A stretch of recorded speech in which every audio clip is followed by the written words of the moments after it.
ne tient pas à eux. Risque majeur identifié par les gens de INSPQ, qu'on va faire une dérive vers le curatif et le désinvestissement en prévention. C'est normal. L'INES, c'est beaucoup plus gros. La machine est beaucoup plus forte. Eux, ils sont dans le curatif. C'est correct, on en a besoin. OK? Comme on a besoin du Canadien de Montréal. Puis l'INSPQ, eux autres, ils sont dans le préventif. OK? Ils sont là pour la défense. Comme la défense des Alouettes. Je peux encore utiliser mon analogie de tantôt.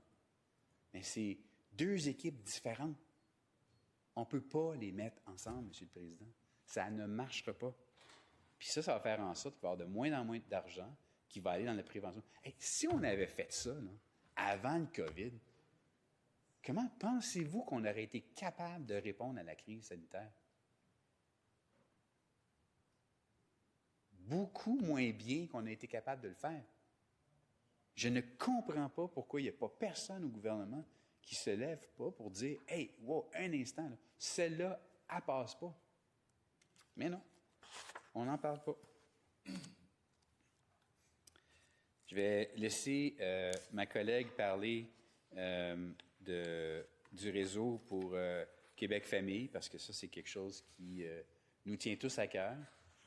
Mais encore là, il y a énormément de marketing dans l'approche gouvernementale là-dessus, parce qu'il n'y a aucun réel gain qui va être fait, malheureusement.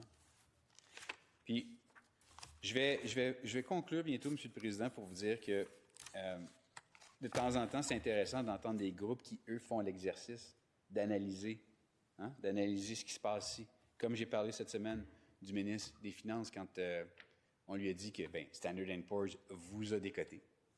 Le vérificateur général est en train de dire que vous avez sous-évalué le déficit. Puis que là, en ce moment, ça donne bizarrement, mais que le Conference Board est en train de vous dire que vos prévisions économiques sont dans le champ. Mais il y en a d'autres groupes qui regardent des actions gouvernementales, puis il y en a un qui a regardé la fusion proposée par la ministre en charge du Conseil du Trésor. Puis l'Institut économique de Montréal considère qu'il y a vraiment là, un enjeu significatif parce que ce gouvernement-là dit qu'on veut aller peut-être un petit peu plus en sous-traitance aux besoins, c'est un besoin ponctuel, mais l'Institut économique le démontre dans ses recherches qu'à long terme, il n'y en a pas de bénéfices à aller dans cette direction-là. Au contraire, ça va nous nuire. Puis là, je vais vous parler de la chaire de fiscalité, puis je vais arrêter là-dessus après, mais la chaire de fiscalité de productivité du HEC et puis l'Association canadienne des compagnies d'assurance, les deux ont dit approximativement la même chose. Si on veut vraiment bouger l'aiguille dans l'efficacité de l'État, si on veut vraiment avoir des économies d'échelle pour tout le Québec, incluant les citoyens et les PME et l'appareil public, si on veut vraiment être capable de se regarder d'en face puis dire qu'on est capable de faire de quoi de grand au Québec, là, bien, c'est dans la déréglementation plus intelligente qu'il faut aller. Puis ça prend des données, ce que le gouvernement ici n'a pas. Pourquoi? Parce qu'ils ne font pas d'études d'impact, M. le Président. Fait que, on est dans une situation, M. le Président, où est-ce que nous, on regarde ça aller, on se pose de sérieuses questions quant au réel objectif. Je pense que vous avez compris depuis le début quand j'en parle, M. le Président, je ne vois pas vraiment ici autre chose qu'une opération marketing pour essayer de faire croire aux Québécois qu'on a pris le contrôle de la gestion de l'État et que là, soudainement, on est bon.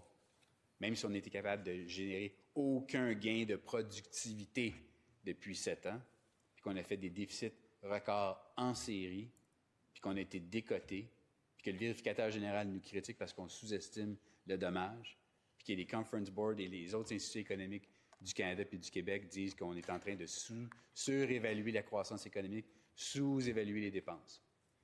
Et malheureusement, M. le Président, je vais terminer là-dessus. C'est peut-être pas le message le plus positif que vous allez entendre, mais vous comprendrez la direction dans laquelle on s'en va. Merci, M. le Président. Merci, M. le député de Marguerite.